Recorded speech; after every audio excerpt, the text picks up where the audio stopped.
The Vrexian Armada materialized at the edge of Earth's solar system with the arrogance of a species that had never known defeat. 300 warships, each the size of a small moon, their hulls etched with the death marks of 1,000 conquered worlds. At the center of their formation hung the Worldbreaker dreadnought, so massive it had its own gravitational field, and mounted within its core was the Planet Cracker beam, a weapon that had reduced 37 civilizations to cosmic dust. Commander Eva Martinez stood in the observation deck of Orbital Defense Station, Sentinel-7, her dark eyes fixed on the holographic display that showed the approaching fleet. Around her, technicians worked in controlled chaos, their fingers dancing across transparent screens as they coordinated Earth's defenses.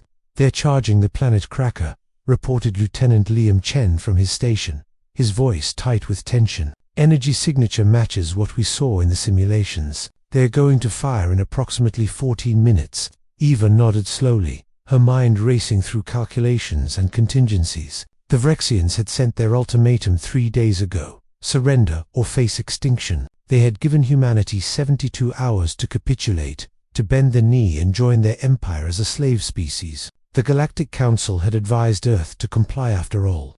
What could one small planet do against an empire that spanned 300 star systems? But the Vrexians didn't understand humans. They didn't understand that humanity's greatest strength wasn't in their weapons or their warships. It was in their ability to think differently, to see solutions where others saw only impossibility. "Status on Project Helios?" Eva asked, turning to face her chief engineer. Dr. Sarah Okonkwo looked up from her console, a slight smile playing at her lips despite the gravity of the situation. "The solar collectors are fully deployed and synchronized. The mirror arrays in position. We're ready when you are, Commander." Eva allowed herself a moment to appreciate the audacity of what they were about to attempt. When the Vrexian threat had first emerged, Earth's top scientists had gathered to find a solution. Conventional weapons were useless. The Vrexian shields could absorb enough firepower to level a continent. Nuclear weapons would be swatted aside like insects. But then Liam, a junior astrophysicist who'd been included in the meetings almost as an afterthought, had asked a simple question: what if we didn't try to stop their weapon? What if we just sent it back? The room had fallen silent, and then, slowly, understanding had dawned. The Planet Cracker beam worked by channeling the energy of a star into a focused stream of devastation. It was elegant, terrifying, and until now, unstoppable. But it was still just energy,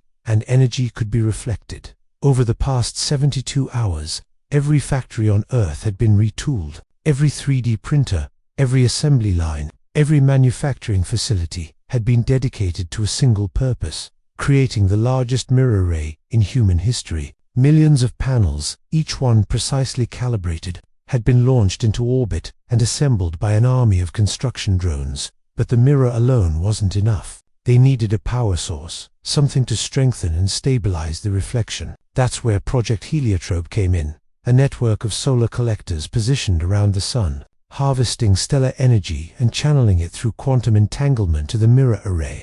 "Vrexian fleet is adjusting position," Liam announced. "They're orienting the 10 minutes to firing." Eva activated the station-wide communications. "All personnel, this is Commander Martinez. In approximately 10 minutes, we're going to find out if human ingenuity can beat alien firepower. Whatever happens, I want you to know it's been an honor serving with you." Martinez out.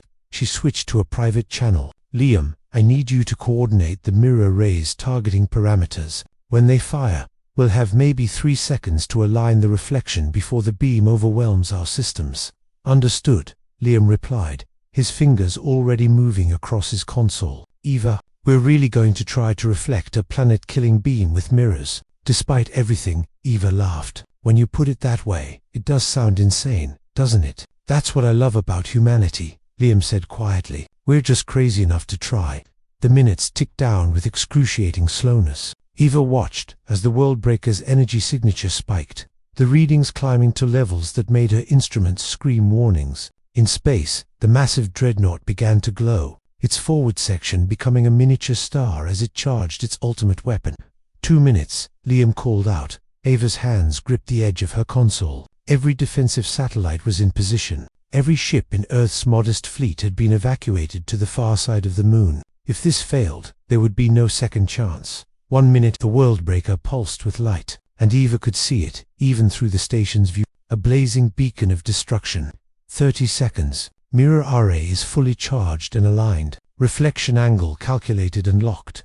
Eva took a deep breath. All stations, prepare for impact. 10 seconds. The universe seemed to hold its breath. 5, 4, 3, 2, 1. The planet cracker beam lanced through space, a column of pure destruction that tore through the fabric of reality itself. It struck the mirror array with the force of a dying star. For one terrible moment, Eva thought they had failed. The mirrors buckled, several thousand panels vaporizing instantly from the sheer energy. Alarms screamed across every console. But then the heliotrope network kicked in, pumping stellar energy into the array, reinforcing it. The quantum-locked panels held, and the beam, that terrible world-ending beam, began to bend. "It's working," Liam shouted. "The reflection angle is holding." Eva watched in awe as the laws of physics bent to human will. The planet cracker beam, redirected by nothing more than mirrors and audacity, turned back toward its source. The Vrexians had exactly 1.3 seconds to realize what was happening before their own weapon struck the worldbreaker. The Dreadnought's shields, designed to protect against external threats, were useless against energy coming from within their own firing solution. The explosion was visible from Earth's surface, a new star that bloomed and died in the span of heartbeats. When the light faded, the worldbreaker was gone, and with it, 73 escort vessels that had been too close to the blast radius. The remaining Vrexian fleet hung in space, motionless, their sensors no doubt struggling to process what had just happened. Eva opened a general broadcast, her voice carrying across every frequency the Vrexians monitored. "This is Commander Eva Martinez of Earth. You came to our world with threats and weapons. We gave you a choice: leave in peace or face the consequences. You chose violence. We chose physics." She paused, letting her words sink in. "Your planet cracker is destroyed. Your flagship is debris. And your empire just learned an important lesson. Humans don't fight fair. We fight smart. You have 60 seconds to jump out of our system. If you're still here when the countdown ends, we'll show you what else we've been working on." It was a bluff. The mirror array was damaged, and would need weeks to repair, but the Vrexians didn't know that 50-8 seconds later, the entire fleet activated their FTL drives and vanished. Liam appeared at Ava's side, his face split by an enormous grin. "We did it. We actually did it." Eva pulled him into a hug, and around them, the entire station erupted in cheers. They had faced extinction and won, not with bigger guns or stronger shields, but with creativity, determination, and a fundamental understanding that sometimes the best defense is a good reflection. That as Earth celebrated below, Eva looked out at the stars and smiled. The galaxy had just learned something important about humanity. We might not be the strongest, or the fastest, or the most advanced, but we were definitely the most stubborn, the most creative, and the most willing to try something absolutely crazy if it meant protecting our home. And sometimes, that was enough.